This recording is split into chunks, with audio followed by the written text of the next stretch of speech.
The time is now 5:30. We're going to call the meeting to order and begin with the pledge.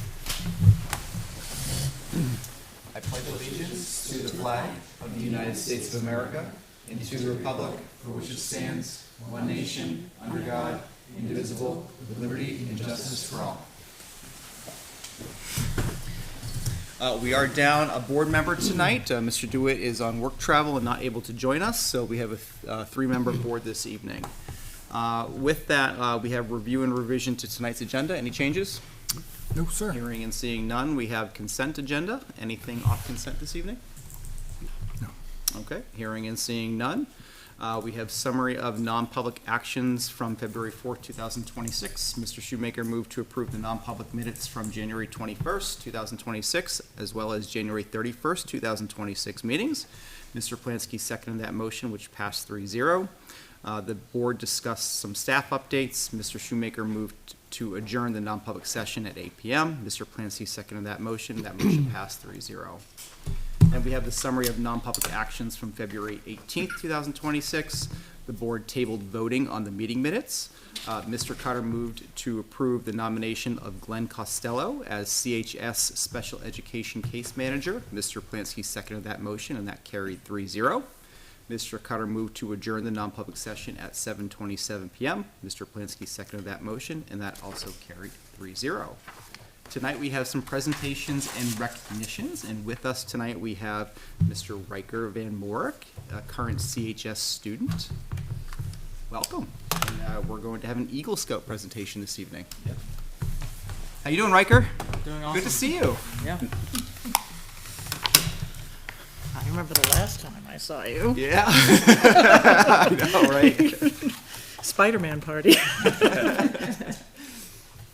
So I'm coming in front to ask for permission to do my Eagle Scout project at Campbell High School, which is building picnic tables at the football field.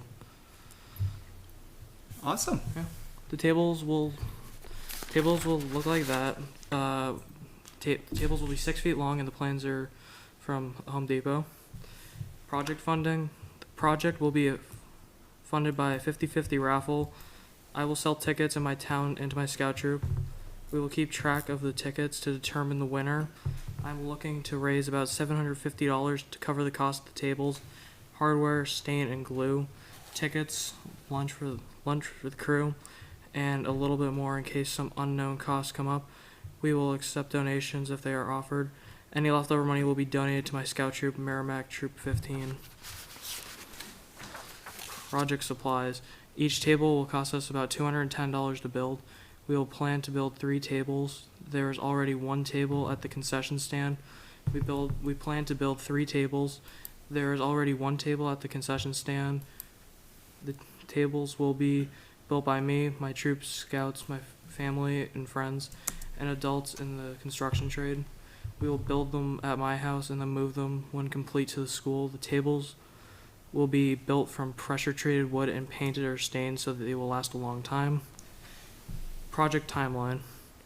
1, I need a sign off from a CHS sponsor, Vice Principal Mr. Stevenson. Sign off from the Litchfield School Board. Sign off from the Scout Eagle Board. Funds raised, location, and where the tables will be placed at CHS. Build the tables. We'll wait for the weather to warm up so we can build them outside since they are large. This will be done before the end of the 2025-2026 school year. Any questions? Well, I think the weather's about to warm up starting next week, right? Getting some good Then snow it's mud melt. season.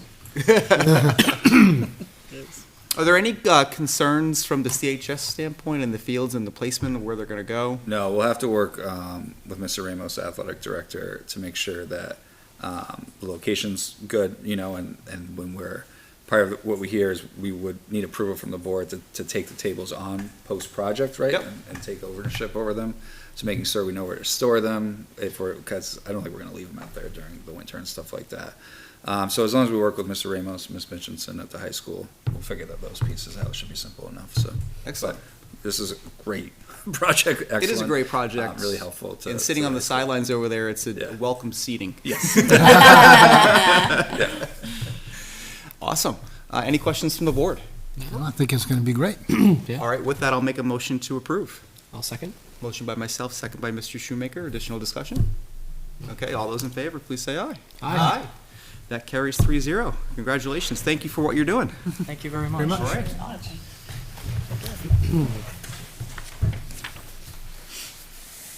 Excited to see them there. All right, and shifting gears, but staying with CHS, we have Principal Mitchinson with us tonight, and I will invite Principal Mitchinson up to the table. Have a good night. Thank you. How's it going to Campbell? Is going great. It really is. We're having a lot of fun this year. Lots of fun staff and student activities and vibes. And we just ended, right before break, we had our winter carnival pep rally. So that was a lot of fun. Lots of fun games. There might be a picture of me somewhere with a pink wig I think I had on. Is that in the student presentation tonight? I don't know. So in thinking about it, and I was talking with, Superintendent O'Connell just about maybe giving an update on some other stuff that we've been doing on the staff perspective. As I know, Zoe, and before Zoe, her and Dom, have been great about giving you updates on like what students are doing and activities and events and things like that. But I thought it'd be nice for you just to see some other work that we've been doing. So first, I just wanted to let you know too that this whole presentation is available to you. So if you're logged in with your Litchfield email, you should be able to click on all the links that are in here. Like I have links to different data and information that I've like created and brought in and posted to. I have a dedicated staff website, and I post a lot of data and feedback and all kinds of stuff on there. So I thought I'd talk about the building goals that we developed this year. And I linked your school board and SAU goals because that's where these goals came from. They didn't just magically appear from nowhere. I wanted to connect them to the work that the district is working on, and it's some cases is already happening, not to just have something new.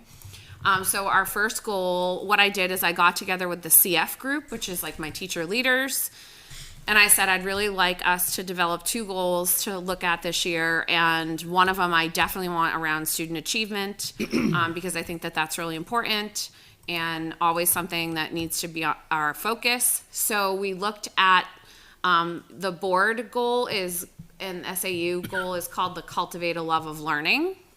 So we came up with a goal that we really wanted to focus on our assessment practices this year, especially with implementing midterms and finals, but also just to talk more about, assessments and, taking exams and study habits and are we going to talk about standardized testing? Of course we are, but really just to like talk more about it with kids and to get them prepared, better prepared to take a high stakes assessment of any kind. But also just to get teachers to be more mindful, like what are you giving for a test or a quiz, or what does that look like? And so we're going to look at some data at the end of the year, how many students participated in the PSATs and SATs. So just like, hey, are kids at least like taking these tests, the standardized ones? And then looking at their achievement on the midterm and finals. So that's part of what the CHS staff will be doing on the PD day coming up on Tuesday. Across the board departmentally, they'll be able to look at, how many students got an F on the exam, an A on the exam, a D, and kind of have those conversations like, why do we think that is? What are we doing in the classroom? How are we planning for this?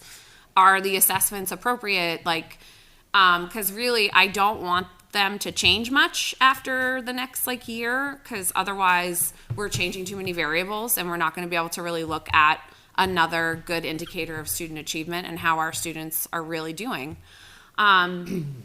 I want to look at some quantitative and qualitative student feedback, and Zoe can attest. I send out surveys periodically to kids about school, about what do they think about the new grading? So I got their feedback on the new grading system. I got their feedback on midterms and finals. I've gotten feedback on, I think, breakfast break or a couple other things. So I will ask the students, like, hey, what do you think about this? And how's this working from their perspective? What are you getting for response rates? Just out of curiosity. The student body, I think the one I got the most responses were like close to 100, and I push it out a bunch of times, but I'm okay with that. I feel like you never want to have a sample size of right? You really just want a sample size. You don't want, right, math guy? Am I saying that right? I don't want the entire group to answer my questions. I want just like a nice You little. want genuine responses. What? You want genuine responses. Yes, I want genuine responses. So I'm okay. I'm happy with if I get 100 students to fill out my feedback, I'm happy with that. If it's really important, there have been ones that I've gotten more of because they're shorter. They're not, but I'll like send it to the staff to make sure that they remind the kids to do it. But like I said, if I get 100 kids to tell me what they think about things, I think that's good. But yeah, my staff, I get a lot. I do a lot with the staff too. I usually get between 25 to 28, and I feel like that's just about the number I want. So a lot of them are very happy to speak up. They're always anonymous, so that people feel really comfortable in letting me know how they really feel about stuff, and it's been great. But they're polite, and the kids are really great too. I have a little like just, hey, please be nice. This isn't the place to get snarky. So then, Zoe, what do you think of them? Do you respond to them? Yeah, I responded to like the breakfast break ones, and I remember there was one with the cell phone. oh yeah, And it's kind of like they like do take our feedback, so it's not just like going nowhere. Yeah, good. It's nice to hear. That's good to hear. Yeah, absolutely. all right. And then Next slide. yes, please. All right. So then we've done a bunch of action steps. At the beginning of the year, so we wanted to increase student exposure to assessment strategies and examples. And so I've listed what we've done under there. We've implemented midterms and finals. We are starting some SAT practice opportunities during CAG starting next week for juniors. And I'm meeting with the juniors this Friday to talk about the benefits of taking a standardized test and how many different professions that require standardized testing, and what the test is going to look like, how many sections it is, the time. So some of those details, but also like why they should try to take it. And just the whole, you should try to answer as many questions as you can and some things like that. We are still aligning curriculum. So again, like none of these goals, I didn't want these goals to just be out of nowhere. They all are already aligned with the work that we're doing. So we've had all but 2, I think, content area alignment days, science and social studies. Yep. So those are the only 2. Social studies is this month. Right. So we're getting there with all the content area alignment days.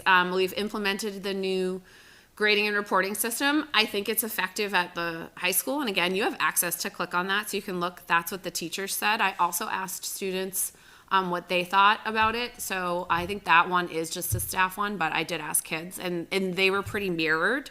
So the the similar questions that I asked students reflected what the teacher said. So it was kind of nice to see that. Then we designed and administered the exams, and we incorporated the depth of knowledge components. And I also asked people for their feedback on those exams. Next slide, please.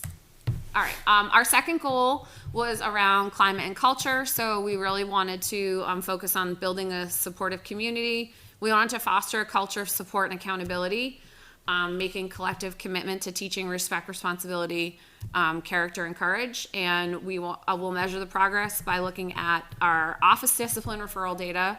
So again, you can click on to see like semester 1, what that looked like. Looking at student attendance and truancy data, and student achievement on work study practices. Those were the 3 things we're going to look at. So what we've done, next slide, please. Thank you. Our action steps. We've done some positive recognition pieces. We recognized students. We had a mid-year staff and student recognition ceremony. We do a lot of like shout outs students, even just saying like happy birthday shout out. That's always fun. Just recognizing students when they do things both, athletically, I do it in the newsletters, or with co-curriculars, or at school, academics. We have a really great group called our chat group, which is basically our MTSS RTI, multi-tiered system of support. They meet weekly. And they've worked with several families and DCYF when necessary to support any truancy issues that we have had.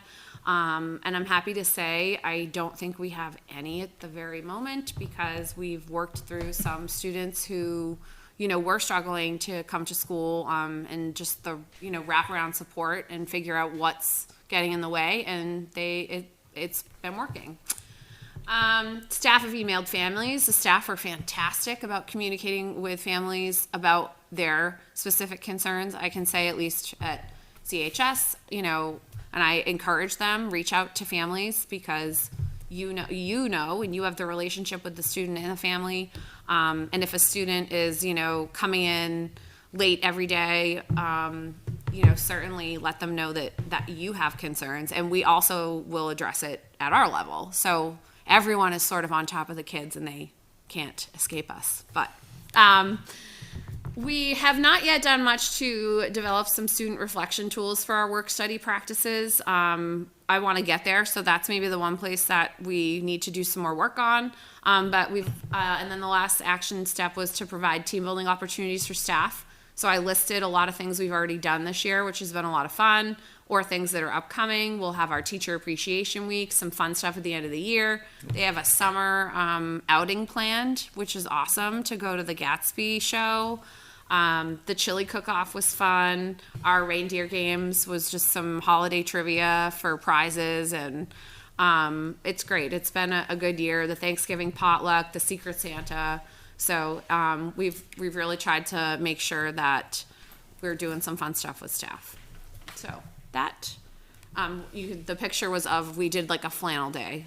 All staff wore a flannel. We did a quick picture. Not everybody wanted to take a picture. Most of the staff wore flannels, but just a small group of us took a picture.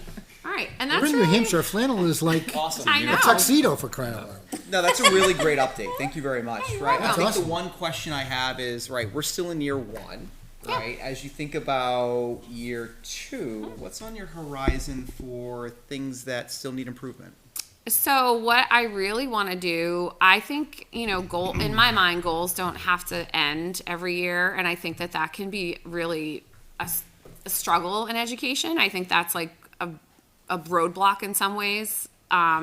Because if you're doing good things with a goal, like, do you have to change the goal? Or in my mind, I'm going to have my, CF group, let's look at our action steps. So here's all the things we already did. What else do we have to do here? Like, where are we now? And let's look at so my plan is over the summer to look at these goals with my CF group, look at the data, and decide, okay, what does meeting this goal really mean? Have we met it?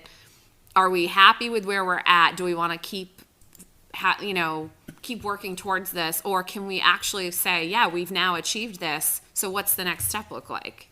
Would be really what I want to happen. But I think it's really important to involve the staff in that process, because if I don't tap into kind of reminding them what they value, right, then they're not going to have it. The buy-in can be really difficult. So kind of starting with like what's important to all of us, right? We care about the kids. We want work to be a happy place. So like, great. And I think that's really important, and thank you for mentioning that. As we think about goals going into next year, we're up for a refresh of our goals at the board level, right? And typically, it's been a lot of, I'll call it tops down direction from superintendent and kind of setting that tone. Yeah. I think it's more, let's take a bottoms up, right? I think as well as a tops down, but let's understand from a bottoms up perspective and influence it as well as a tops down. You know what I mean? So that is really important to me, and hearing that kind of voice from the staff.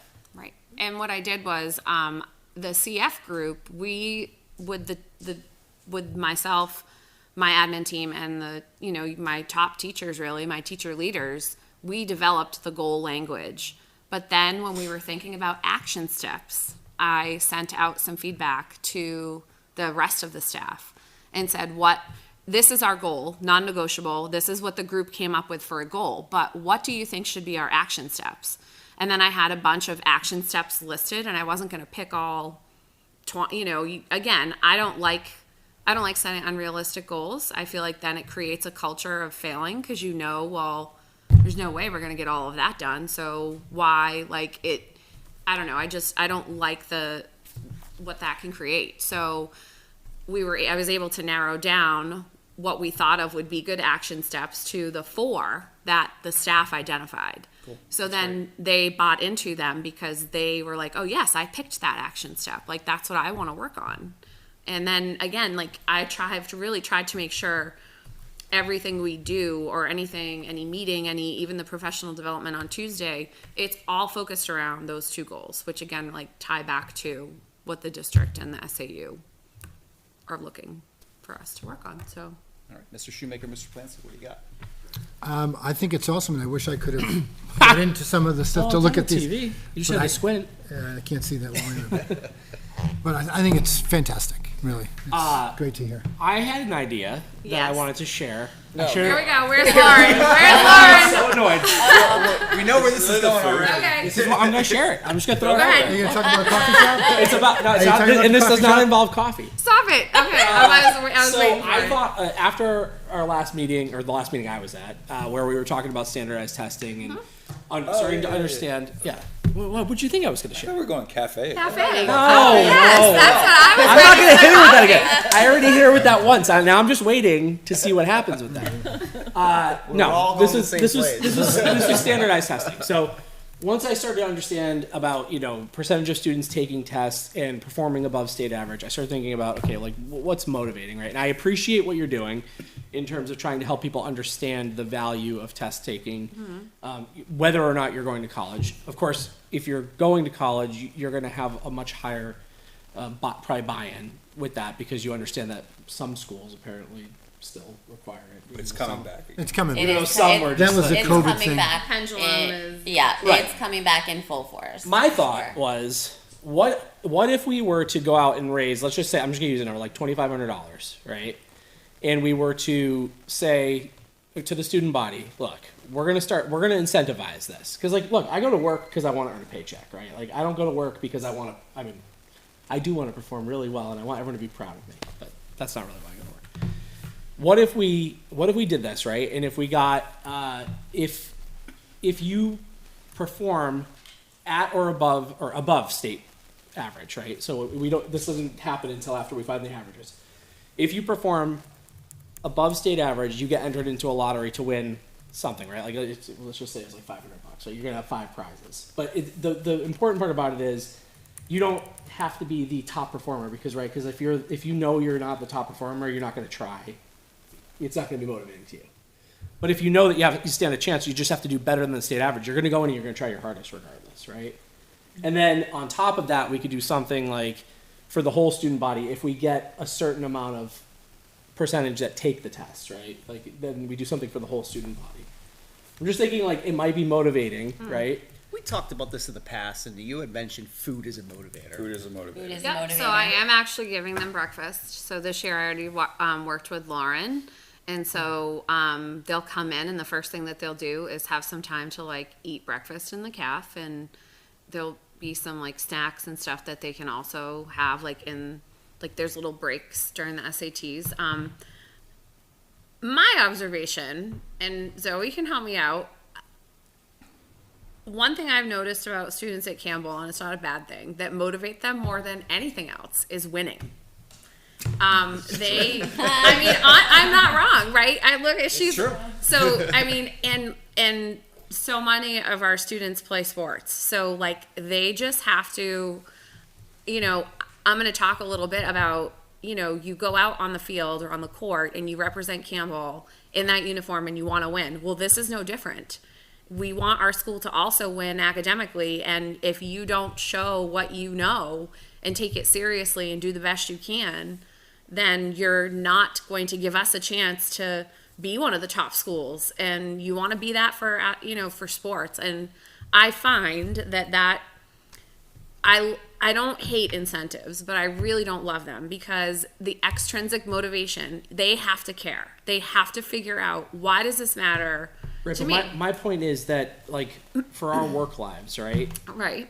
We're motivated by extrinsic. We're motivated by the fact that we go to work to earn a living, right? Like, that's the reality for most of Right. us. For a lot of people. I mean, I can tell you, I don't love being a lawyer, but like I go to work because I need to earn a We living. have openings if you, no, I'm just kidding. Well, I guess that's my point. Is like I don't think it's necessarily. I don't think that incentivizing with something like that is a bad thing. I think it Right. creates something where it's like, hey, look, like, well, if I could have this little windfall here just by putting in some effort and trying, you know, maybe you're capturing, you know, you're going to capture hopefully the percentage of people who are like, I don't even care about that. Right. I can bring my own granola bars. Right. No, but I mean, and again, when I talked to the kids on Friday, I have listed over 100 different professions, both some of which require college degree, some require a 2-year degree, some just require apprenticeships, some require, you know, more of like a certification program, but they all require a standardized test. So I just want them to think like, when else are you going to have an opportunity to take a standardized test for free, right? That's going to give you some practice to be able to understand what that kind of test is like, and sitting in a room and having to like use your critical thinking skills and, you know, figure out which option and the, you know, some of the test taking strategies. Like that's what I want kids. Process of elimination. Exactly. Yes. Because even our, you know, students who, I mean, literally I started thinking about it, and there's not a career field that I could think of that doesn't require some type of test. Or if you're in a career and you want to advance to the next level, that you would need to go like take a certification to get like, I know they used to do like Microsoft certs for business people and all that kind In of stuff. my profession, I require all my staff to get certifications. So, right. It's just, I mean, you know, and if you want, even if you go, you know, again, like you want to work for waste management, they require different certifications, CDL, among other things. So it's just, there really isn't a limit to why a kid should want to at least give it a try so that they can understand what it's all about. Great. And then some may do way better than they ever And thought it's they important would. because these are proctored exams at Yep. at a center, right? Yes. And there's people watching them, and they have to get used to that exposure.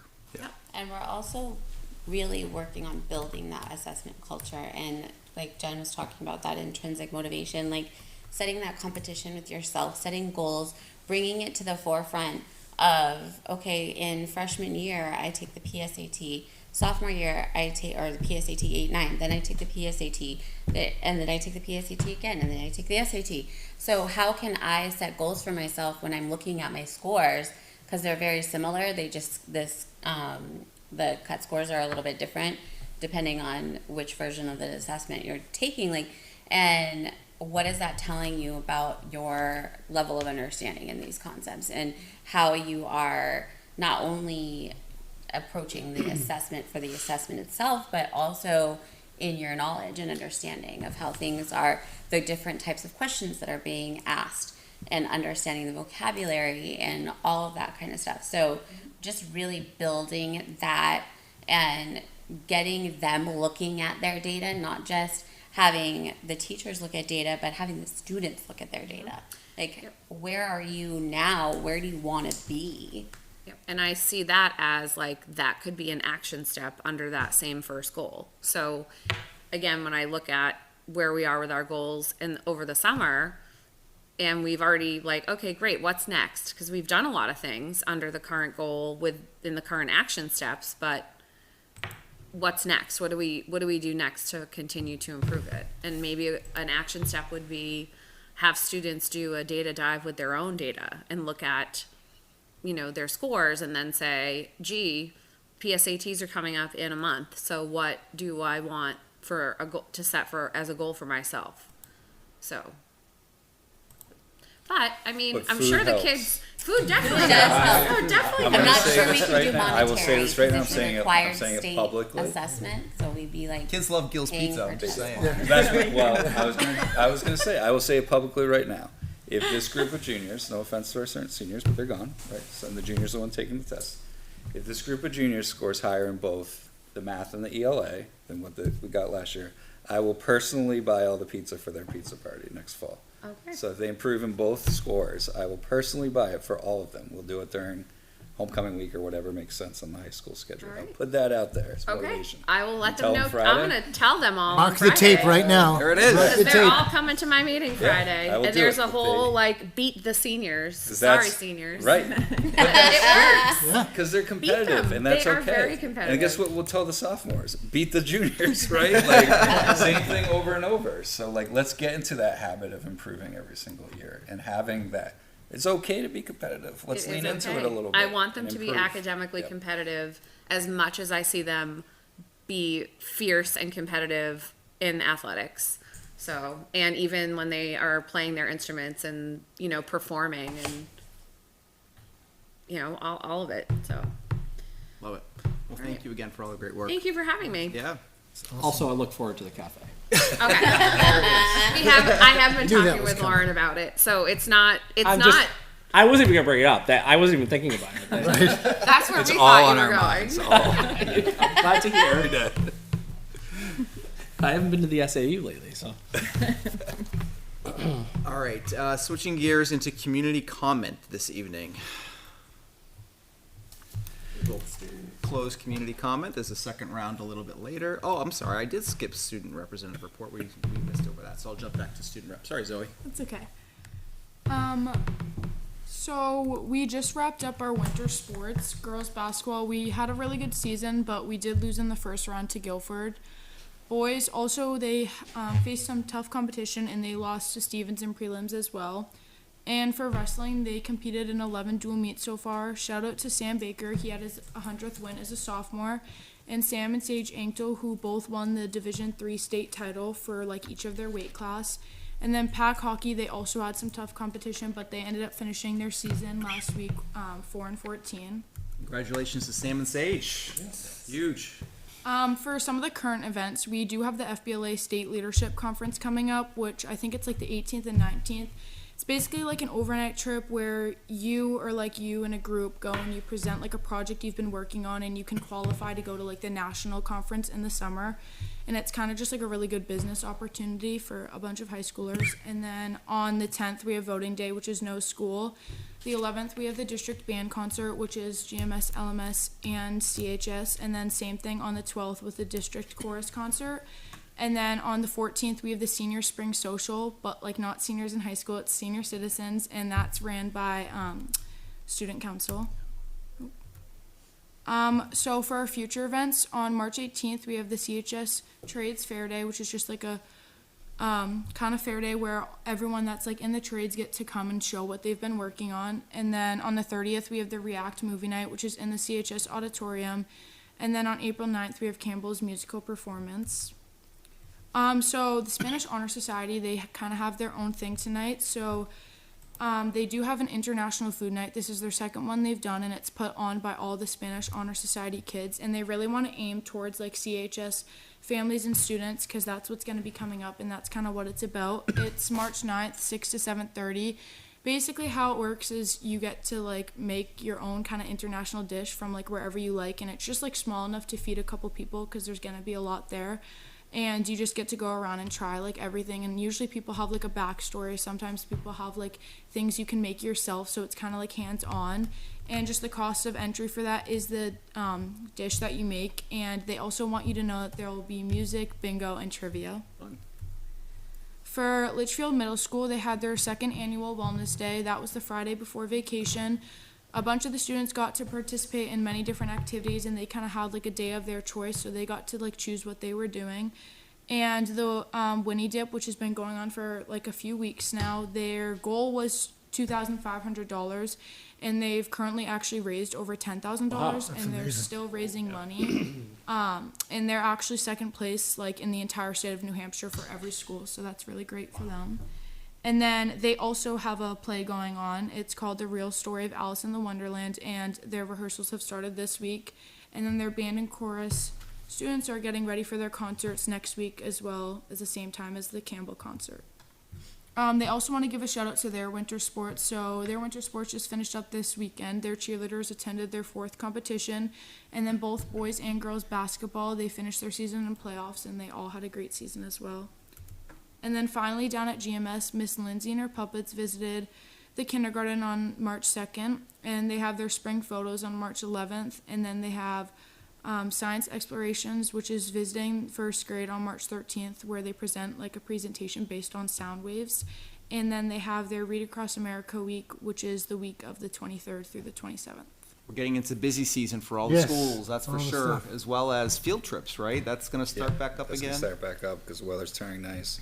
March is Music at Schools month, so yeah, we have the 2 district concerts next week and then some smaller concerts in the weeks after that. All state for, I think both LMS and CHS is this month too. There might be one in early April too. So, but yeah. Did you get your sophomore project done? Yeah, I actually did that like my freshman year in Oh, nice. spring. And it's all presented and all that too? All right, Good for you. That's coming up on the due dates as well, I hear, so. Excellent. All right, thanks, Zoe, appreciate the updates. Any questions? No, Great job. Great All job. right, all right. Now we'll jump back into community comment. Still seeing none, we're gonna close community comment. Second round a little bit later this evening. I'll turn it over to Mr. Plansky for correspondence tonight. Okay, correspondence is very light over vacation, so on the 23rd, we had the agenda for this, the meeting minutes from the 18th. On the 24th, Julie pushed out the annual financial report. On the 27th, we had payroll manifest and AP manifests from Ann. Then also on the 27th, we had the agenda for tonight's meeting, and then this morning, or yesterday morning, sorry, another AP manifest from Ann Inamorati. And that was it. Okay, excellent. And are those the manifests over there? All right, we should, start to circulate those. Excellent. Let's turn it over to general business. We have Representative Ray Peoples with us. Mr. Peoples, welcome. Thank you. What's going on at the state? Well, we too were on vacation last week, so it's a little light, but we're ramping up real fast. This is tomorrow's business for the House. Thought I'd bring you a copy. This is the Senate business. Okay. So as you can see, Looks we full. killed lots of trees. As far as education goes, education funding, we have some controversial bills coming up, and then I think some of them hit the floor tomorrow. One is to consolidate the SAUs across the state down to every county plus, Right. yeah, it's every county plus Portsmouth, Manchester, and Nashua. So that would consolidate SAUs down to the county level. What do you think the chances of that passing is, Ray? I really don't know. To be honest with you, this one here is, depending on what side of the coin you take. If you take the side of the coin, we're trying to figure out a way not to have an income and property tax, or an income, sales tax and reduce property taxes, it should pass. If you are on the local control side of the coin, it shouldn't pass. And I have to tell you, I have no guess on this one. I really don't. What's your view? I'm torn, to be honest with you. I haven't watched the public hearing yet, which I posted that today. Somebody asked me. We need to do something to start trimming costs. I mean, it doesn't matter how much money we have, it's never enough. So without a cost containment strategy, I brought 2 beds. which we would have incorporate, if we're doing a corporate makeover, we'd have a cost containment strategy, and we'd have a funding component that we would work on to increase funding. And we have tried to do that.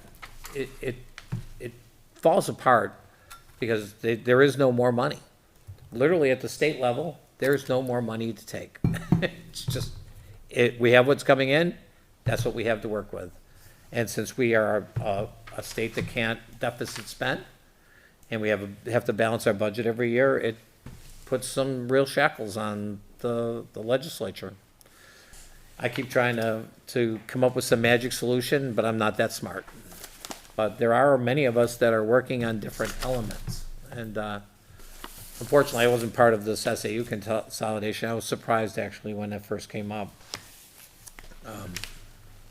Again, I don't know where it's gonna fall.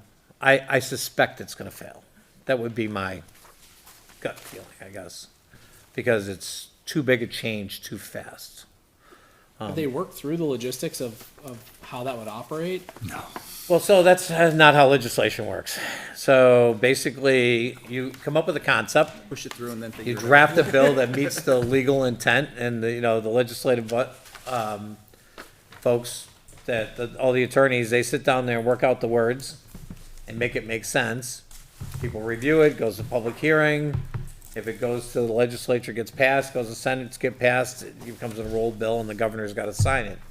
At that point, they have what they call GELCAR, which is rulemaking folks. So they take that piece of legislation and turn it into a workable product.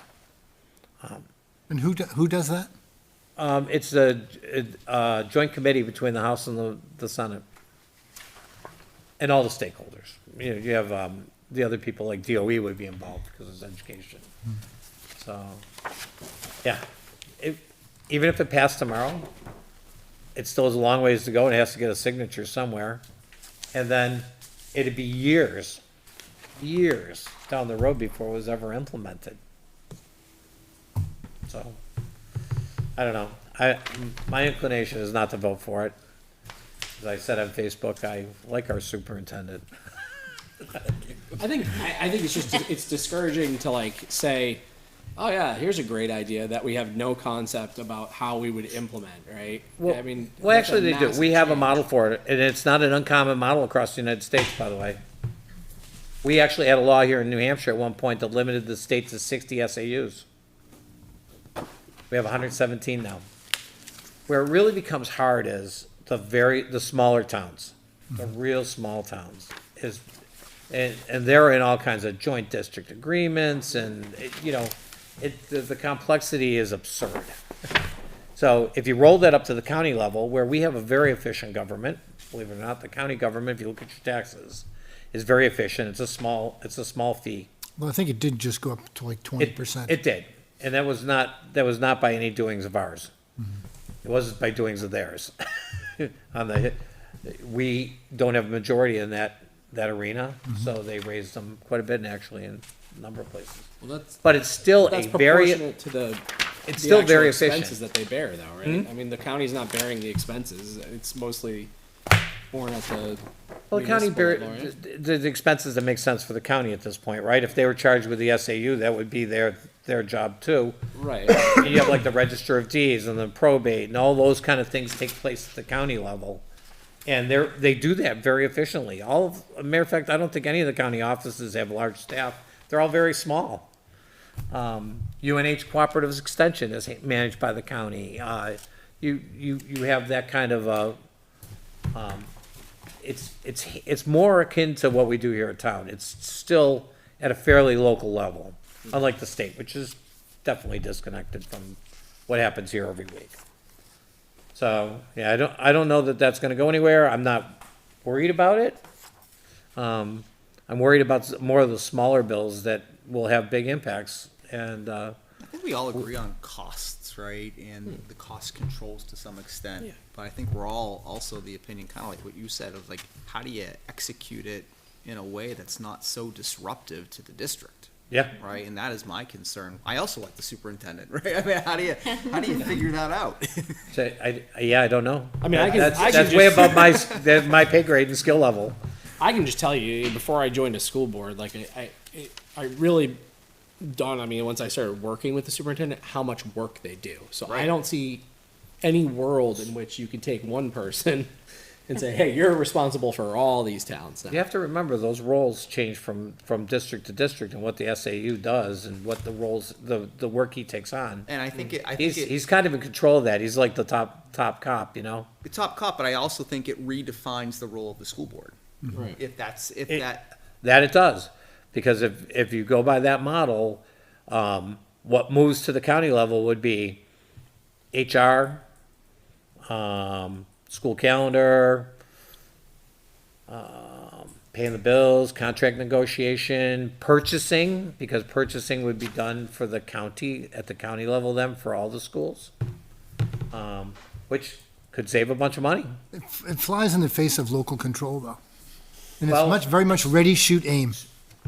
Local control's still there because the education is controlled by the school board, then the principals, and the curriculum director. That all stays at the local level. Yeah, I mean, I think putting more on school boards is laughable. I mean, look at our town, right? Like, we had, thank God you're running, right? Because we would have had an empty seat, because no one. Not runs running, for- I signed a piece of paper. Technically, I'm a little disappointed that there's no one running against me. But that's my point, though, right? Like, you know, we already, as school board members, are putting in a lot of time. Like, the last thing that I think anyone's gonna volunteer to do is now be responsible for really running a school district even more so than we already are. Yeah, so, I mean, that's how the split works, though. Those kind of larger functions, the business functions will move up to the county, and the educational functions still stay at with the administrators, the educators. So, I'm not a proponent No, yeah. of it, I'm just saying We're just I sharing think our that's the insights with vision. you, because since you'll be voting on it. So, I mean, what else is top of mind going into your sessions? We got presented yesterday with new tax plans. I don't know if you I guys seen saw the it. news. 3-3 thing? So I've been getting lobbied for a 2-2-2 plan, which is, 2 on income, 2 on sales, and 2 on, what was the other one they wanted to tax? It was something obscure. And legalize marijuana. Because we could get a whole $253 million out of marijuana, which would not even dent the $4 billion school budget. So, the Democrats announced yesterday that they're gonna be pushing for 3% sales and a 3% income tax, I thought the governor already committed to vetoing all that. probably. Yeah. But it doesn't mean that it won't detract from all the other good work we're trying to get done, because people will be focused on that. Like I said, everything in blue in here is on consent, which means basically unless somebody goes in there and pulls it off tomorrow and says they want to debate this, it'll get approved. We have only 4 or 5 bills. I think education policy and administration has a bunch. Education funding, 1, 2, 3, 4. Yeah, 5.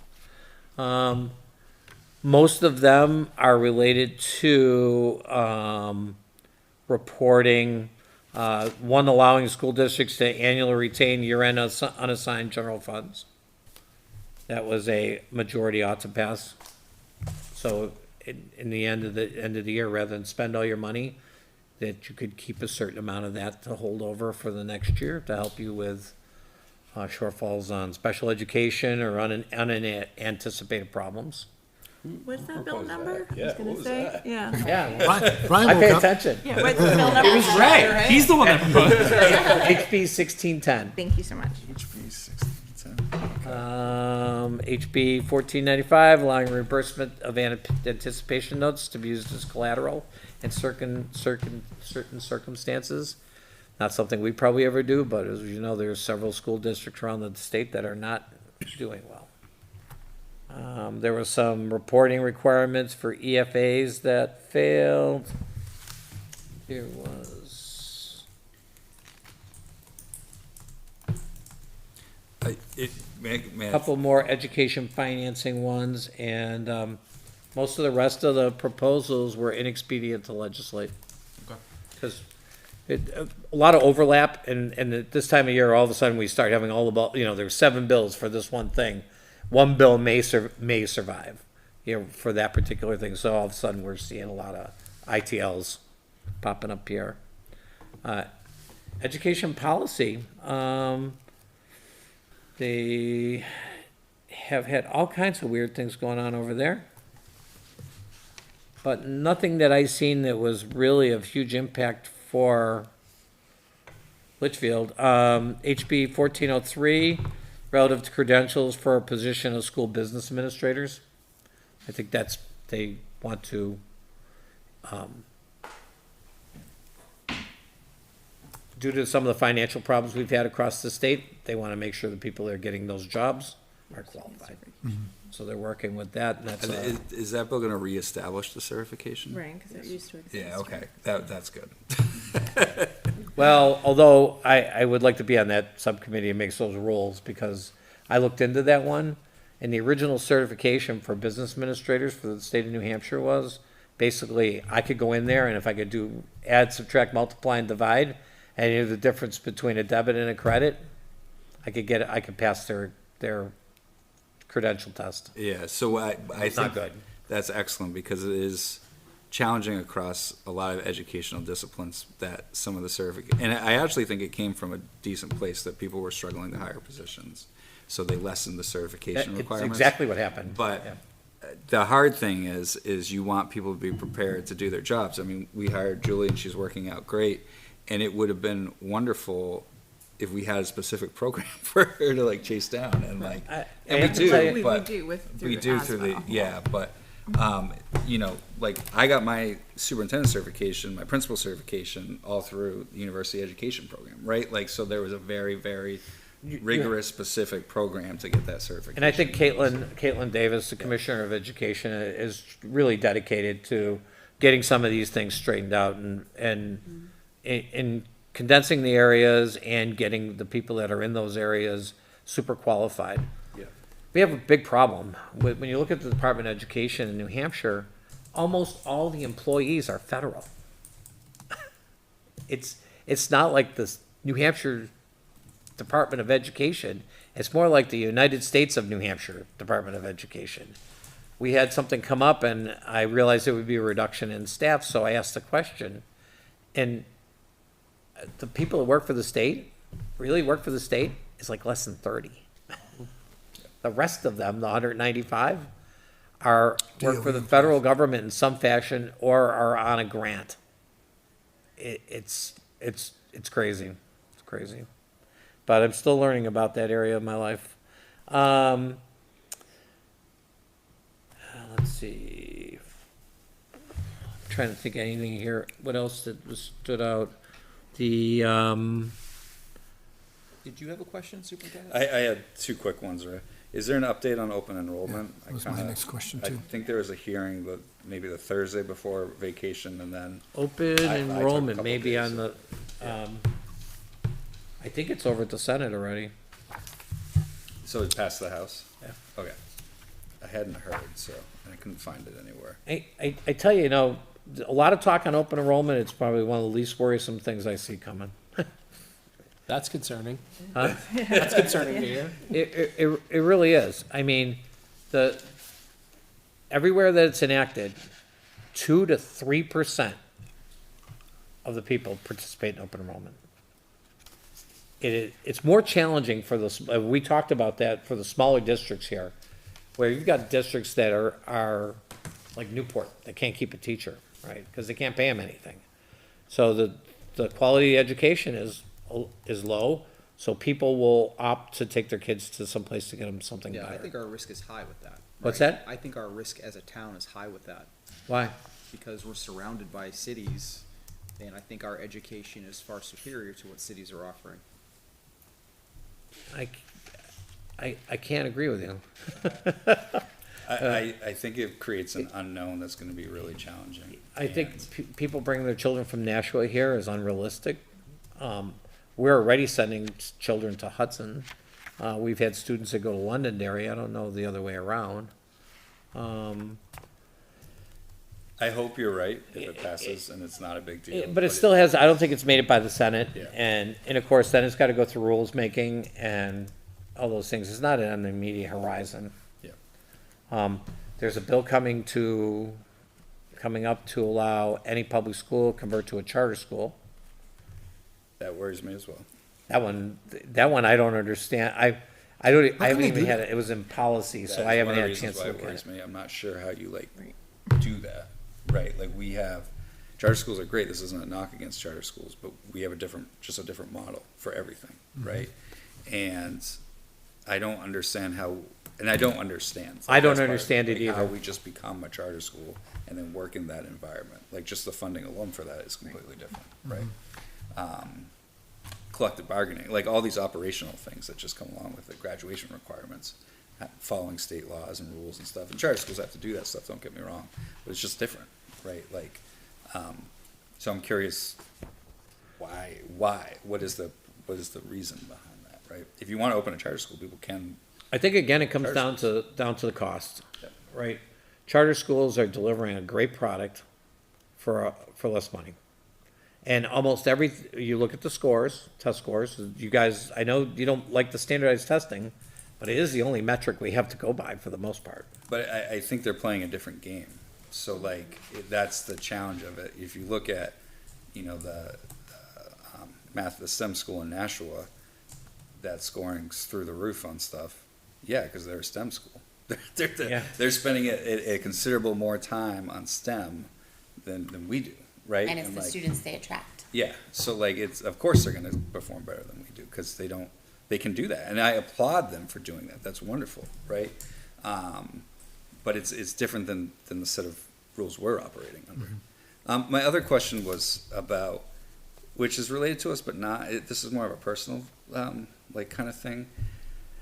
I saw they're really lessening the rules around home education.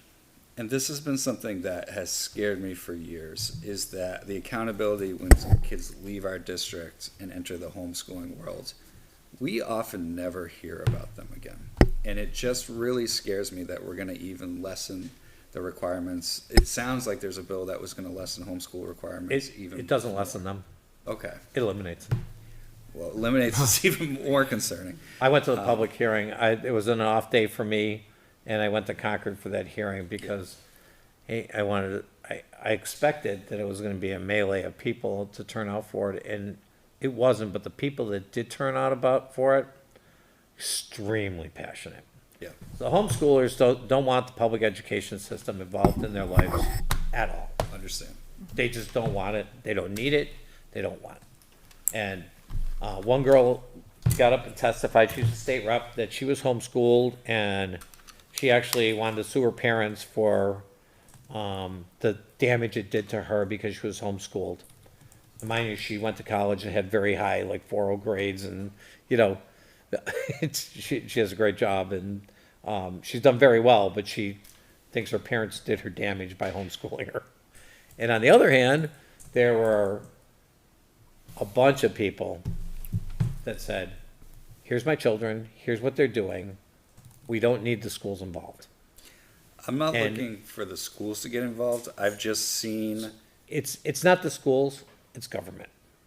yeah, It's, my- the schools are part of government, they don't want government involved. yep. My worry is that in my career, what I have seen is situations, and this is not every homeschool situation, I want to be clear about that. There are plenty of successful homeschool situations that I've seen as well, right? Because it was the right choice for that student and for the Right. family.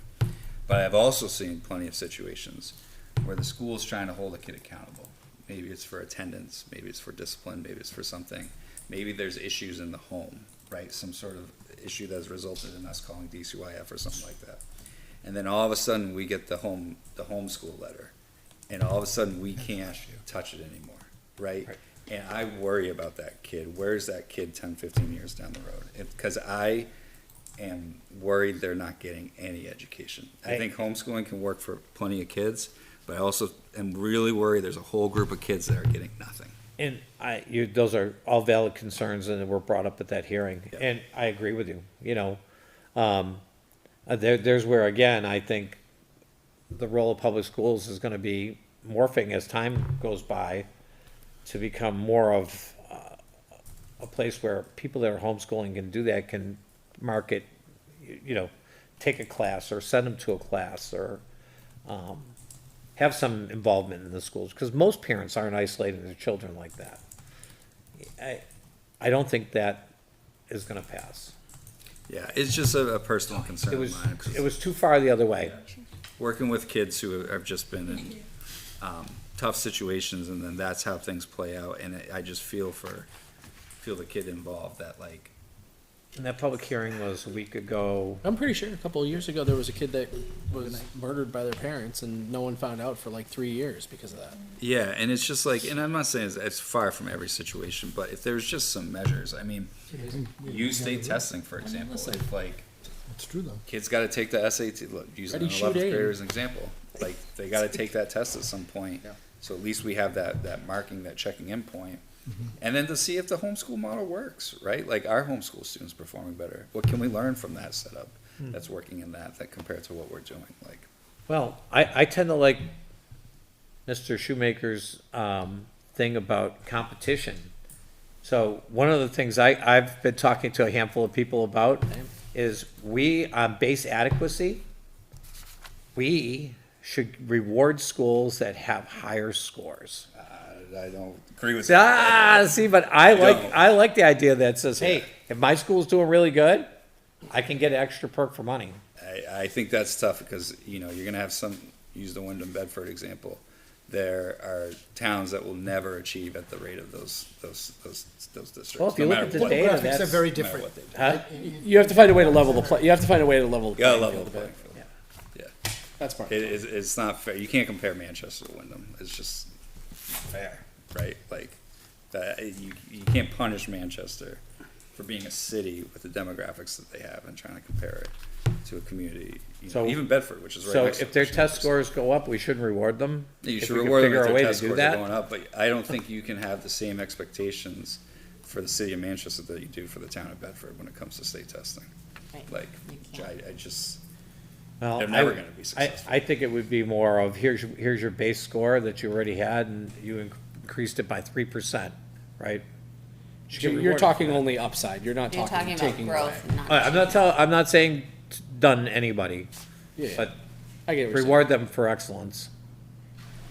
I mean, But it's still the that's same what pot, happens. it's still the same pot of money though, Ray. Right.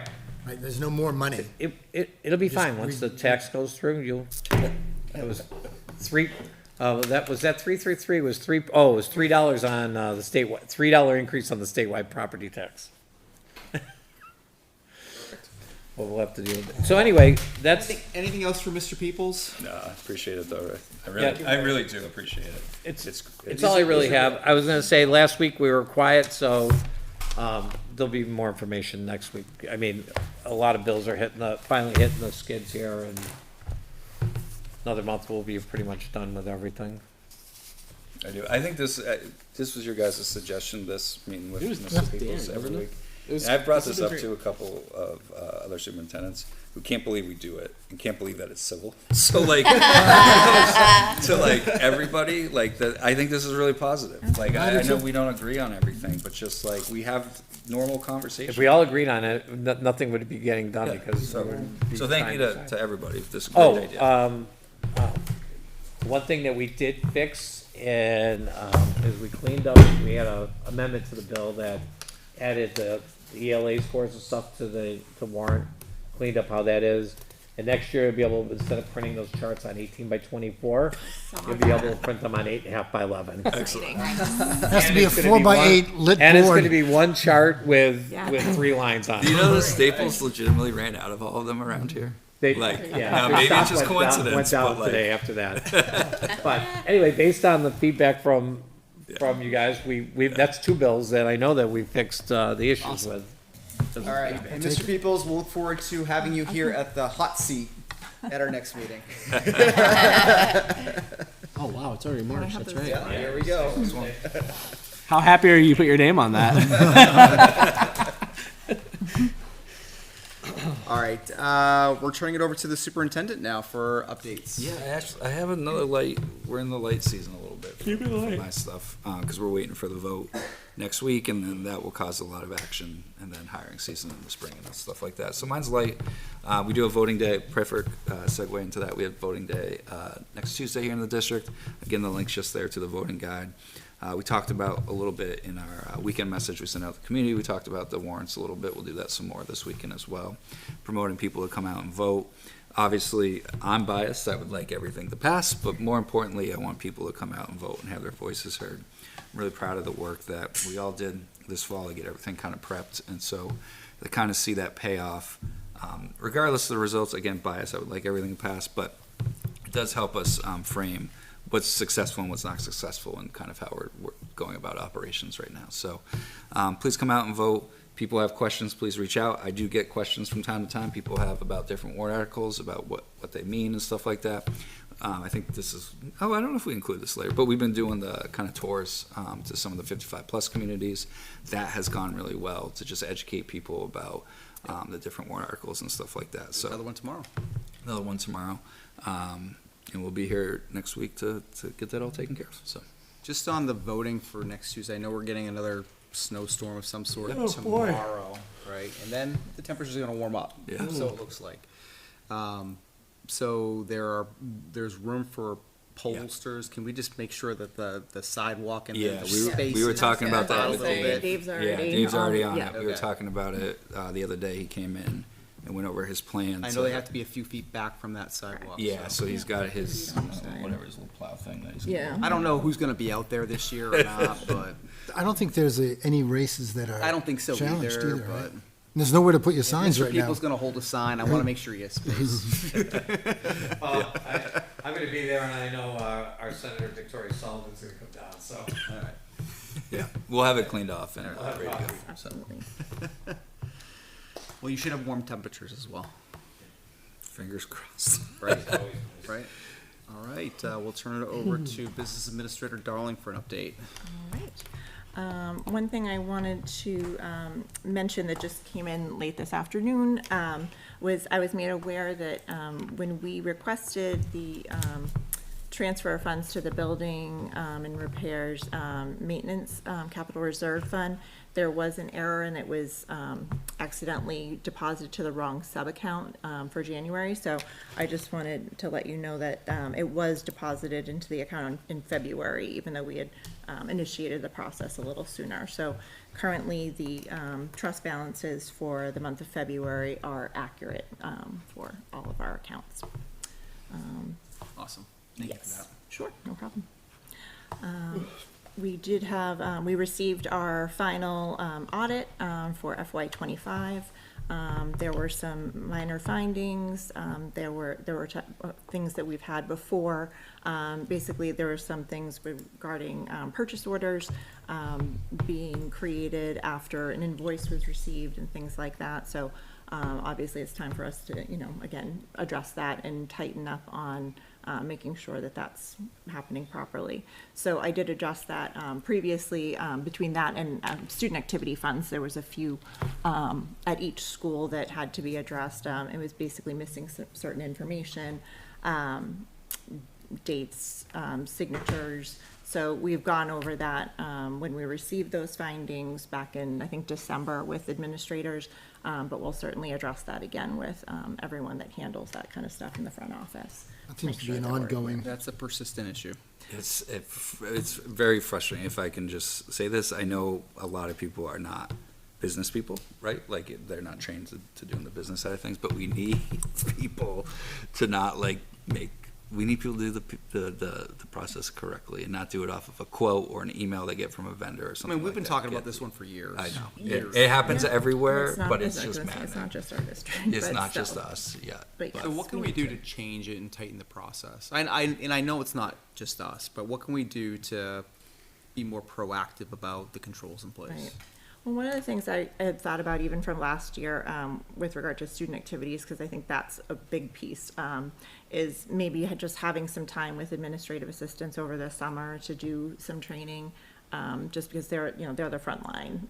So just to have that information and have people be able to ask questions, I think that's going to be really helpful. So I would like to do that. Are the student activities things that we as a board are approving, or is it? No, those are completely separate. in the building, so the principal of each. That doesn't go through you either, right? Correct, right. I mean, I received the reconciliations, but all of the actual business of that goes through each. So I each of the guess- schools. Just tell them this. We'll make a board rule that it has to come to the board if it happens again next No, year. do not We- do that to we don't yourself. wanna do that. You don't want to do No. that. Well, but I There's- mean, they're it's not they're not create going a to want to do huge that. It's gonna create a huge bottleneck. Calling you every minute.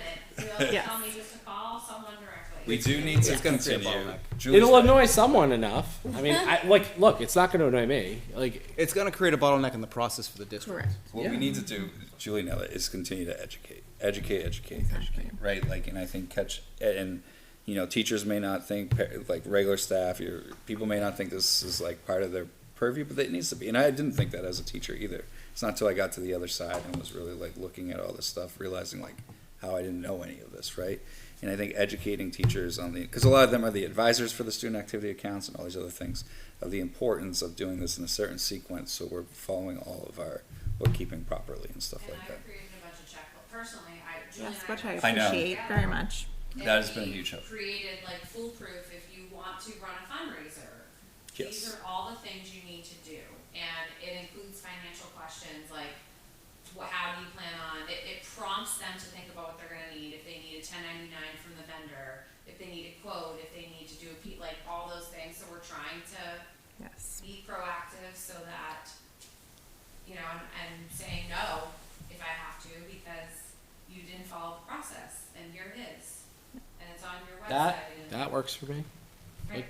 Like, It's- something has, But we have to be okay saying no. right. Yes. And understanding like, you know, what looks better to the auditors in terms of like, if we have to use if I need us to get something for something that's important or that's gonna, you know, a last minute grab, you know, knowing, and again, like Julie's taught me, if I have to use the credit card, it needs to come out of one of our budgeted accounts, not a revolving fund. And like the different, and people just don't understand, like understanding the differences between the different accounts and like what you can and can't do. Yeah, I guess for me, it's one thing if someone doesn't understand and we can educate them. It's another thing if someone says, yeah, that's not really my problem. Like, Or I don't I'll find a way to make it your problem if that's the mindset. Right, I need it now, so I'm gonna do it this way. Right. Right. That's my point. Like, I don't want to have to approve anything else. Is that we have to there a approve. certain individual or group of individuals that is the common denominator? Great question. Great question. Super question. Ms. Mitchinson, how do you want to answer? Keeping names out of it. Let's just say I had a meeting with all my advisors at the beginning of the year, and I said, if you want to do X, Y, Z, you need to come and see me. If you are gonna spend $1 out of any of your accounts, you need to make sure, you know, you follow the process for it. You don't just show up with a non-itemized receipt and expect to get reimbursed. And if I'm in a good mood, I'll call the restaurant myself and Julie's laughing, and get an itemized receipt emailed to me so that you can be reimbursed from the revolving fund, which is appropriate in certain circumstances. You know, not the tax-paying accounts, but the money that the kids raise and the clubs raise and the activities raise. So I've been pretty like, you guys have to do this. Like, and I always say, there's a couple things that can get you in trouble really quick in education, and money is one of them. So there's others, but money is definitely. But I mean, if someone's not coming with an itemized receipt, they should just not be reimbursed. Like, we shouldn't be utilizing your time Or to go track that down. Well, again. in I mean, I the appreciate the kindness of- effort, in but, the like, that's kindness of not- My heart over the summer, I was like, sure, I have a couple minutes to do that. But I think moving forward, yes, it's like you need to have an itemized receipt, not just this. And I think too, we're just good about double tracking things. So for example, like my admin assistant who you know helps support the bookkeeping piece has an additional spreadsheet. So we keep track of it's in the system, but we also have everything itemized outside the system so that we can also make sure like we're keeping track. So I think it's some of those little things, but Julie's been really good about. Yeah, whatever alleviates some of the work. Like, we can't have more workload on you guys that's unnecessary. That's If the there's common people. denominators, right? If there's a theme, Right. you know, I would hope that's part of an annual review process. All right. With regard to solar, we did receive some information from Dynamic Grid. It was regarding the information that Mr. DeWitt was requesting. I haven't had an opportunity to connect with him yet to see if that answered the questions that he had, so certainly, you know, if we need to go There's back. mounds of snow back there now, so, Sure, yep, yes. okay. And then the other Snow's on the thing. roof. I don't know, but I clicked the link and it's not generating any power, so it appears. So I have no idea. It's probably So a lot because of snow. because of the It's snow. either not working. Well, Which is the bad snow- news. TBD. Help me. The snow will do that. And then I also wanted to just mention, first, a big thank you to our grounds and custodial maintenance crews. Have a good night, thank you. Thanks, Jim. For all of their work shoveling this Yes. amounts of snow and doing all of the snow removal. You know, Salting. they've been working lots and lots of hours to cover that for us, so I really appreciate that. And I also wanted to mention that it is National School Breakfast Week. So we definitely encourage all families to take part in that for their kiddos. I know that they're giving away some prizes at some of GMS and LMS for participation this week. So just wanted to put that plug out there. 'Cause- All right, breakfast week. Stuff. Here we go. Yeah. And that's all I had. Any questions? No. All right, appreciate the update. Thank you you. very much. All right, next on the agenda, we have curriculum. Dr. Taylor. All right, so I have a very short update because I can't think anymore because I've been in grant monitoring all last week and it's tomorrow. So everything has been uploaded to the state and met with Brian this morning, went over everything and What grants are we tracking? it's all of our ESSA grants, so everything except for Title II because their main Title II person had to unfortunately, which I know her from many years of working with her, she had to leave because of medical reasons. So they stopped monitoring Title II. So we're doing Title I, Title IV, and they also have Title IX, which is your generic, mostly McKinney-Vento. And then they have transferability, and then they have just your regular ESSA requirements. There's a lot of indicators in the checklist, so we did a lot of things going forward. There's a lot of written procedures that we were needing to have, and this was monitoring for last year, that these written procedures hadn't been put into place. So it's really, and I've been saying it's kind of monitoring processes that were put in place prior to us, because last year we were trying to figure out and make heads or tails of what was and was not in place. And I actually, the state had a procedure writing workshop last year and I went to it, and there's a lot of requirements for the written procedures that they're looking for. So every written procedure that they're looking for has now been created, which was a lot of doing. So, but they are in draft form because some of them are attached to policies. And Brian and I were talking, and we'd like those to go through policy committee to kind of look at it and before it gets enacted. So there's a lot, but it was a exhausting exercise, but it's good to go through to make sure that we are staying up to date on all of the federal requirements. Thank you for all your work on that. Yeah, it's not a little work. No. So No. thank you, No. Sarah, No. for making sure I didn't have to do it. So I appreciate it. Yes, everybody was doing wellness checks on me last week. Exactly. I was not well. I'm still not well. Tomorrow will be, I'll be stuck in my office for 4 hours because I have to be available via phone or email for whatever they need. So I'm ready to go. We'll be All right, having extra some coffee. extra coffee, but no, because then that'll make me have to go to the bathroom and I can't leave my office. All right, well, thank you again. Any questions on curriculum? Nope. All right. We I have don't think we can do any minutes. public tonight. minutes, which we cannot approve. Yes, I let the superintendent know that. We'll be doing a lot of minutes. next No, time. we can't approve the minutes from February 4th and February 18th tonight because we don't have a quorum for approval of either of those sessions this evening. So we'll shift gears into new business and policy updates. We have a first read, but these are just informative and template updates. Yeah, so this first batch, they're just informative. Nothing's changed in the policy itself, but we do just want to notify you that we updated the formatting on them and stuff like that. So, so that batch is that. The next batch is some updated policies. You're going to see a lot over the next few meetings. We'll try to do them in smaller chunks here. But if you remember the New Hampshire Bill of Rights that was passed in the fall, we did a new policy for that way back then. Now we're going through all the policies that were cross-referenced in that particular policy and doing updates.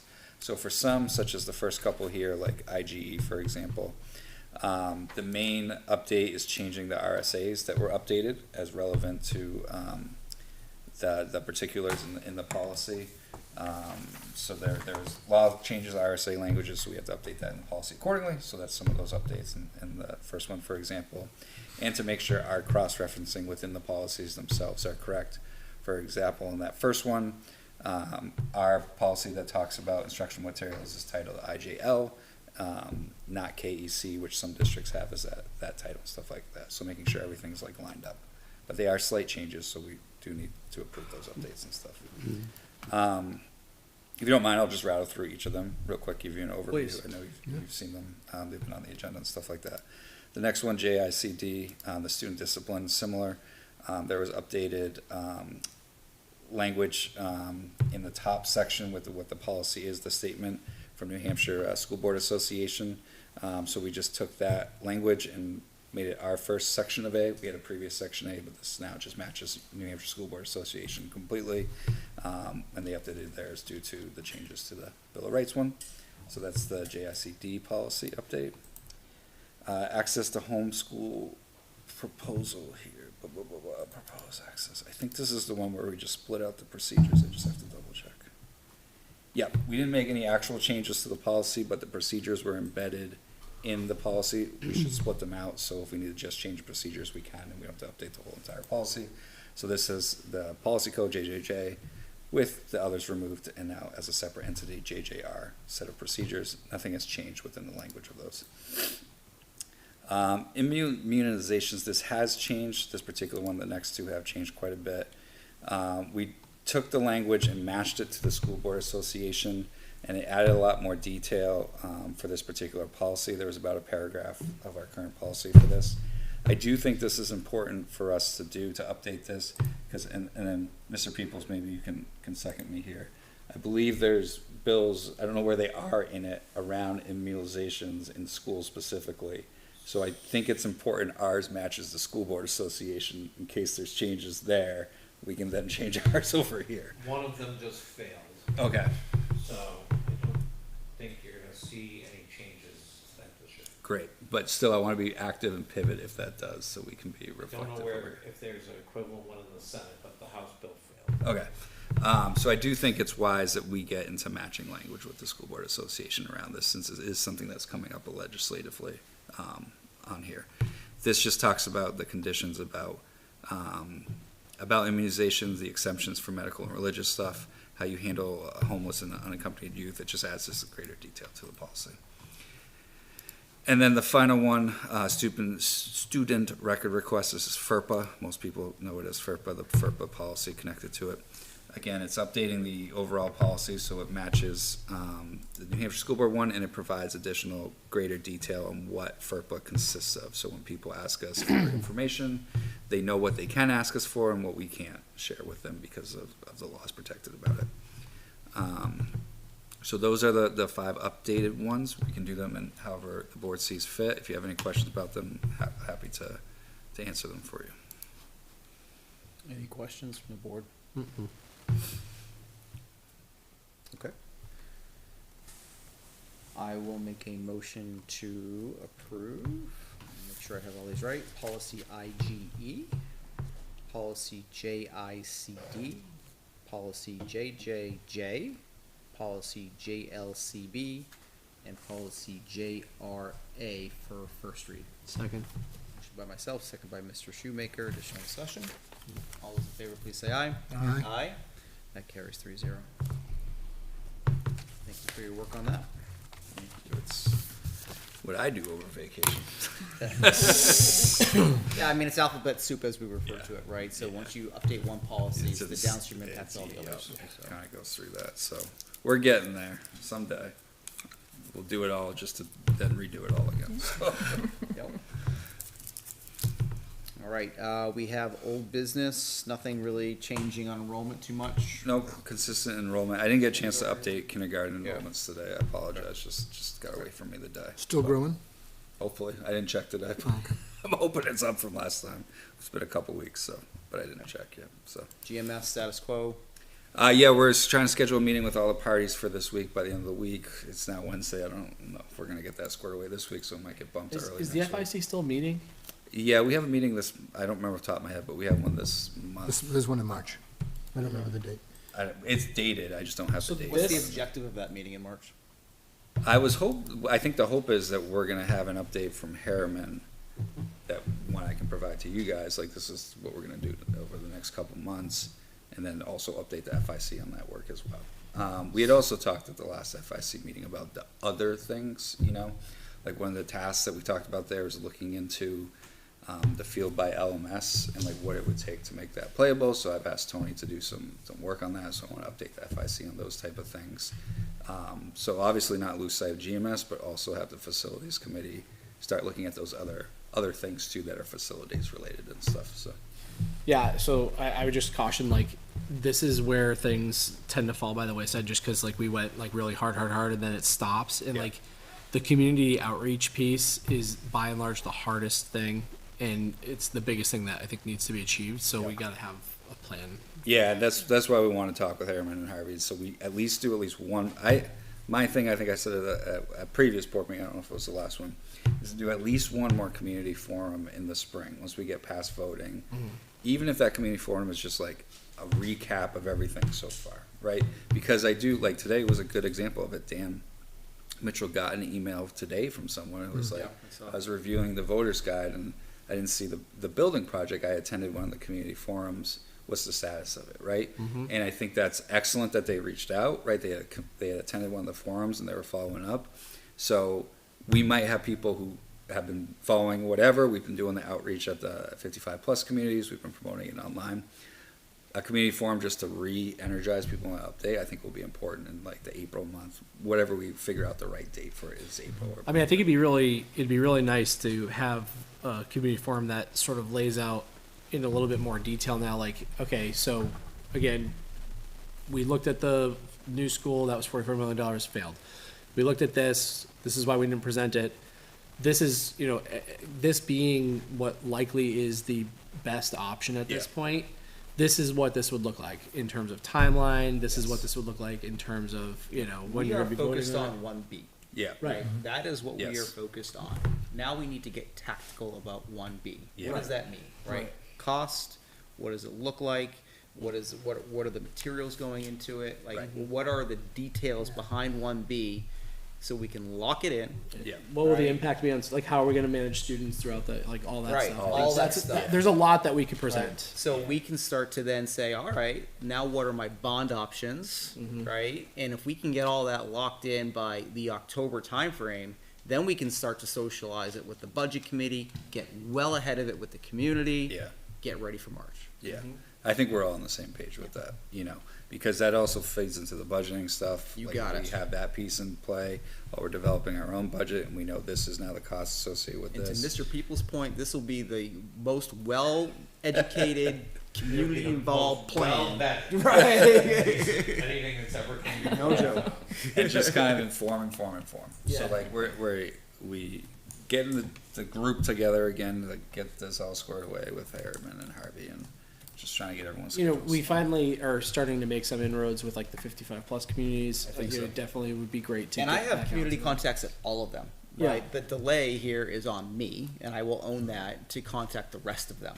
So it's just a matter of timing and getting. But I mean, getting stuff. you've attended most of them, but I just attended that one at Stage Crossing, and like they were great, and they were like, we wish we reached out sooner to talk to you guys. So we just definitely need to like make sure we're there, because I think there was a lot of great questions and. I mean, we put out, I talked about this at a previous meeting, that community newsletter. I've gotten people, we put it on our social medias and websites to start getting interest, and people are responding. You know, people don't have kids in the schools that want to be a part of that. And I know it's just one avenue, but if we catch 100 people that way who can get informed of stuff in that way and then pass that along, or maybe families that had kids in the schools and, you know, Yep. have lost that connection they're trying to be, or have younger kids not quite One in of the the school communities system said, yet. you know, we would only have 1, 2, maybe 5 people show up, and ended up being about 12. And I said, Yep. look, if there's one person that has questions, I want to be there to answer it. Yeah. So. Right. Because then they could talk to their neighbors too if their neighbors have Yeah. questions. One more facilities question: what's the status with the middle school parking lot? in studying that? We're still waiting to get the revised quotes that would include the study and the underlying issues there, so. We Will will, we have that wrapped up for this year? This school year? that would be my hope. Yeah, if we can press mean, that, right? Right. You know, I don't know, obviously, none of us know what this year looks like, but that is something certainly that I think we're all thinking of. Absolutely. As a big project. That It might needs be to be more than addressed. any of us can plan for, but it's something that's definitely on everyone's radar. And I think that goes with what might happen on the soccer field too, Yeah, yeah. That's what because we made me could think create of it. some more parking there. too. Well, I think to expand that, like we're ahead of where we were last year in terms of looking at our end of the years and then Julie's sure that got we a have the nice quotes in list place of and- like, okay, this is the stuff that like needs to be addressed, that we need to get quotes for way in advance so we can, like, we may not have the money to pay for the parking lot, right? Because we don't have as much money left over from the end of the year. So we might not do that item on the list, but what's the next thing on the list, Right. which is not as expensive, right? That is, whether that's an update to that field. We've talked about vans a lot, like a district van and the savings that could come from that in terms of transportation over the road. So it's just to add that to that list, do we pursue that, an end of the year thing? And Julie has a whole list that, obviously, she's been more focused on it than I have been, that has, the ideas that we're generating, the quotes that we're getting for that stuff. The other thing, just while we're on facilities, right, I know we put some money into the LMS softball field and baseball field in the fall, right? Yep. We'll just need to make sure that as we approach the end of March, going into April, that those fields are turned over again, right? Because they're gonna be hard with the snowpack, right? Yeah, ready to go. absolutely. Cool. All right. Any other questions? Nope. All right, moving into the manifest, we have accounts payable for $438,015.45. We have lots of accounts payable tonight. Another accounts payable of $56,127.05. Another accounts payable of $40,199.32. Another accounts payable of $24,403.92. Payroll manifest of $403,746.24, 403B. Manifest of $243,059.50, and the LEA LSSA dues of $10,802.16, and that all represents this pack here that the board has signed. All right, that wraps up tonight's meeting. We have a second round of community input. If there are any other comments? Nothing to add. On Tuesday, vote. That's right. Why not we vote? School board comments. All right, to Julie's point earlier, we appreciate all the grounds crew and all their hard work. Sounds like we're gonna have one more storm tomorrow, so we're not out of it yet, but warmer temperatures on the way. I'll send, I'm public right now, I might as well say it. I'll send something tomorrow, but like, a remote day is not off the table, families, for Friday, so plan accordingly. For Friday? Friday, going into it. I have to say, I say that like because it's New Hampshire, right? So the weather changes all the time. Like yesterday when I looked, I was like, oh, we'll be fine Friday. Today when I looked, because Dan called me, because he was at a staff meeting this afternoon. He's like, have you looked at the weather? I was like, not today. Looked at it, I was like, oh, not good for Friday. And then we looked right before this meeting started, and it's all now pushed earlier into the morning. So if it was right this second, we'd be looking at a delay. So like, but I like to keep families involved. I know as you've done a good job though, father because myself. we're not extending the school year until like. Have not yet. No, Yeah. we pushed it one day because we One did day. have one snow day, but Right. it brought us to Friday. So we're like, Right. we're good. No. I'd like to keep it that Friday. For the amount of snow we've had, Yeah. I think you guys have done a great job. We've gotten lucky. Yesterday The was timing nice. of them has been pretty Yesterday good. was Great call. the one before break. We got everyone out. That was good, but I was waiting for the message for the bus company that everyone got home, and that was a late message yesterday that all the buses were back in Yeah, the roads are the bad. depot. So thankfully everyone got home safely. All right, the board does have some business in non-public tonight under RSA 91A3, matters A through C. With that, we'll entertain a motion to go into non-public. So moved. Motion by Mr. Shoemaker, second by Mr. Plansky. Roll call vote. Mr. Plansky, Mr. Shoemaker, I am an aye. We are now in non-public. Thank you very much, everyone. Have Thanks, a great Ray. evening, and